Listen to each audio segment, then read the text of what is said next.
Hey everybody, Lex DeVille here, back for another advanced Upwork proposal writing lesson. This one's going to be talking about the art of agreement, getting agreement with your clients. Some of you may have heard of this term before. It is a common sales tactic. The idea being that you get the other person to agree with you multiple times, and this is supposed to get them back into rapport with you if they've lost rapport, or it's supposed to help build rapport. You know, I went to a car dealership one time. I was looking at this Chrysler Crossfire. I always thought that was a really cool car. And this Crossfire, I went out, test drove it. It was speedy. It was a little, two-seater, manual, stick shift. I think it was 6-speed. And they're pretty quick little cars. They're tiny. Drove it all around, came back, and was talking to the salesperson. Well, I told him what I wanted before I got there. I told him I didn't want to play any games, and he was kind of giving me the runaround with some different stuff, and I just didn't like what we were. I don't remember the full experience, so I can't tell you the full story as well as it was, but needless to say, we got out of rapport, and I was about to leave, and then all of a sudden, the guy is like, well, let me go get my manager. He brings his manager out. The guy comes, he introduces himself to me, he's got his big smile, and then he starts asking me questions. He asked me one question, and I respond with a yes. It's a closed-ended question, so I respond with a yes, out loud. Asked me a second question, I responded with another yes. And then he asked me a third question, and you want to guess what I responded with? I responded with, I know what you're doing, and it's not going to work. Because I have a lot of influence and persuasion training, so this stuff stood out to me like a sore thumb, like I'm directly asking this. He's directly asking me questions, and I'm giving him yes answers out loud. I'm like, I know what you're doing. I've been through all this sales training, bro. And I called him out on it, and he was like, no, I'm not trying to do that. And I was like, okay, well, I'm out of here. And I left. That's how it works in sales. You're supposed to get 3 yeses. They say 3 is the magic number. Get 3, ask them 3 questions in a row. I don't remember which sales book talks about that, but it's stupid. I don't want to teach you that. That's not what we're doing here. That's not how it works when it comes to Upwork proposals. So how it works and how I use it, I do use a similar thing, but it's different. I use what hypnotherapists use, which is the purpose of it is to get the other person to open up and be receptive to what you are saying to them. So when you've got a hypnotherapist and they're going to meet a client, they're supposed to be putting this person in a trance. They're supposed to be doing hypnosis on this person. First of all, they have to get that person to be open to the idea of trance and hypnosis. Now, this is a whole different topic. I don't want to go too much into that stuff, but just understand that they have to get that person to be open to trance and hypnosis before it's going to work on them. And to that end, or to that extent, they want to get them comfortable. They want to get them agreeing with them. They want to get them in agreement. This is part of building rapport. So this all comes back to rapport. Agreement is all about rapport.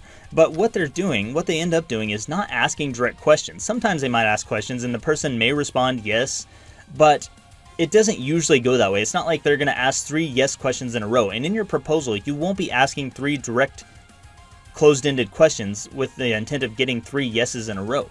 So first of all, know this. It doesn't matter how many agreement statements that you get in a row, but the more the better. So the more stuff they agree with you, the better. If you only get 1 agreement, that's okay. If you get 2, that's better. If you get 3, that's better. If you get 10, that's way better. Just get them agreeing with you so they feel like you are on the same page. This is what rapport is all about. Now, the second thing you need to know is it doesn't have to be yes responses. So they can be responding with no. That can be a form of agreement. If they say, I guess let me give you some examples of this. So first of all, if they say, I'm looking for a direct response copywriter, and I say in my proposal, you're looking for a direct response copywriter, we're in agreement. Why?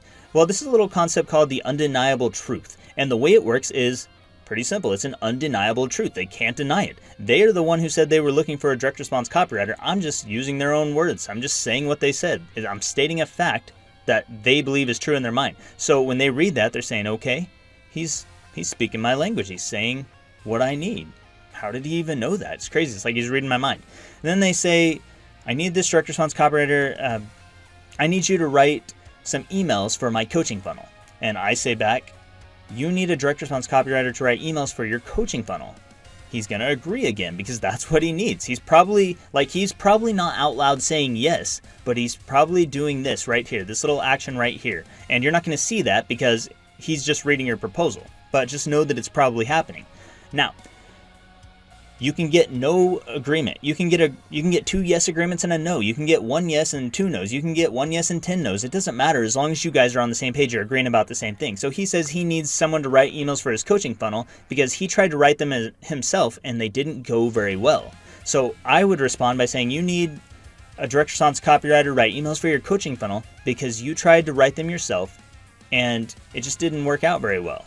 No, it didn't work out very well, okay? So now we're in agreement. He's right. He's not going to say, yes, it didn't work out very well. He's going to say, no, it didn't work out very well, but we're on the same page. We're in rapport because he's agreeing with me. And the more he agrees with me, the more he's going to open up to what I have to say. And when you combine this with the other rapport building techniques I taught you, and also combine this with you focus, now you've got his interest, you're speaking his language, he's agreeing with you, and soon, as you'll see in a couple lessons down, he's going to be thinking about hiring you and moving forward with you and working with you in the future. So that's all I've got for this lesson. If you have any questions, let me know.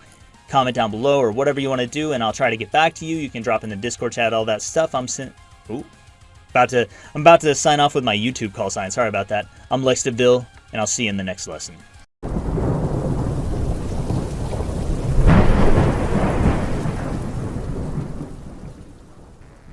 Hey everybody, Lex DeVille here, back for another lesson of advanced Upwork proposal writing. This one's going to be talking about vague and specific language patterns. When are you going to use these? What are they used for? And how do you know which one to use? So vague language, you're telling a story, and that story doesn't have any details. One day, I was walking along a road, and I was headed in a direction, and where I was going was somewhere I had never been before. I saw an animal in the sky, and it was flying overhead, and it swooped down, and just as it swooped down, another animal captured it in its beak and flew away. There's a lot of vagueness in that story. That story, you could call it a story. It kind of sucked, but a lot of vagueness in there, okay? I was being vague. I was talking about animals. I didn't tell you what kind of animal. I said there was an animal in the sky and another animal came down and ate it. I talked about being on a path and going a direction. I didn't say which direction. I didn't say what kind of path or what the path was made out of. I didn't tell you who I am or whether it was day or night or whether I was indoors or outdoors. I didn't tell you anything. I just said a bunch of vague stuff. It was very vague. But guarantee you it created some kind of picture in your mind, and you thought about the words I was saying for just a second, and you formed a concept of this, you formed a thought, you imagined as best you could the story that I was telling you. Now, on the other hand, you've got specific language. So I was walking down 5th Street last night at 7 p.m.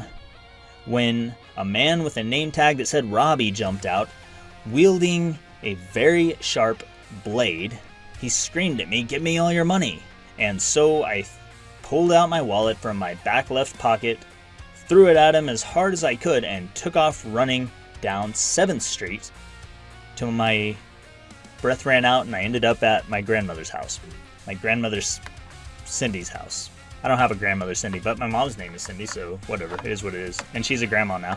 Anyway, that's specific, right? We talked about the names of the streets. We talked about the name of the criminal. We talked about what kind of weapon he was wielding. We talked about the actions I was taking. I was running. I ran down 7th Street. Where did I run to? I ran to my grandmother's house, my grandmother Cindy's house, and I stopped only because I ran out of breath. You have a lot of details in there, okay? It's different from the other one. Now, we don't want to go too deep into storytelling and story writing. That's not for this section of the Upwork proposal. But if you were doing this with an Upwork proposal, which kind of language should you use? Well, it kind of depends on a couple of things. First of all, it depends on what does the client need to read from you. And this goes back to the information gathering. So when you're reading through the client's job post, you want to pay attention to whether or not they are using vague or specific language. Whenever they're using, let's say they're using vague language. They say, I need a copywriter for some copywriting work, and I need him to start sometime this week and to do a good job. Well, there's a lot of stuff you don't know. So there's a lot of room for you to add value when they speak in vague language.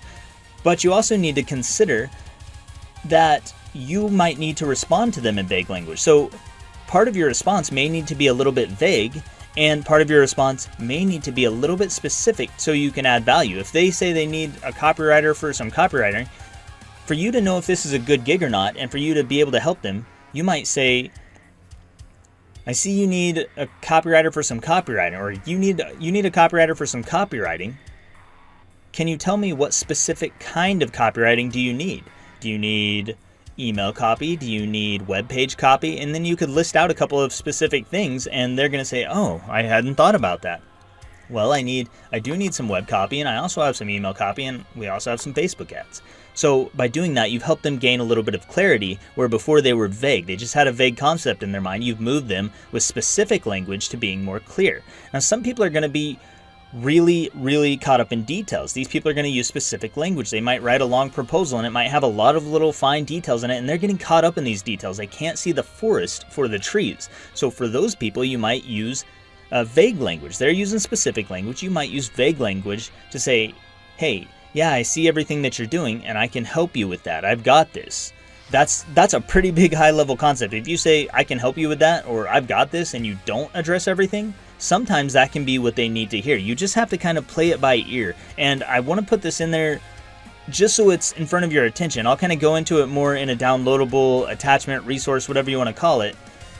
But I want it to be at your attention, because I know before I did say if they write a long job post, you want to write a long job post also. And that may be the same here. If they write a short job post, you want to keep it short still. But if it's vague, you might need to put a little bit of specificity in there. And if it's specific, you might need to put a little bit of vagueness in there to help that client move from their place of stuckness to their place of growth or expansion or forward momentum in their business. That's going to help them. It's going to make you look a lot more valuable in their eyes. So just play it by ear. If they're being super vague, you can use a little bit of vague language in there, but also use some specific questions, or just get a little bit specific with them so that they will give you the details you need to make this happen. And if they're super specific, be specific back, but then throw some vagueness in there. So you need this and this and this and this specifically.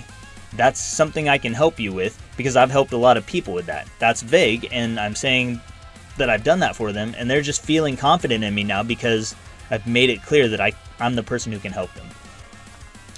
That's the difference between vague and specific language patterns when you might use them. You would also use, if you're telling a story, you might use some vague language like I did in the beginning of this lesson. So if that's something that, if you're doing like freelance writing, that might be valuable for you.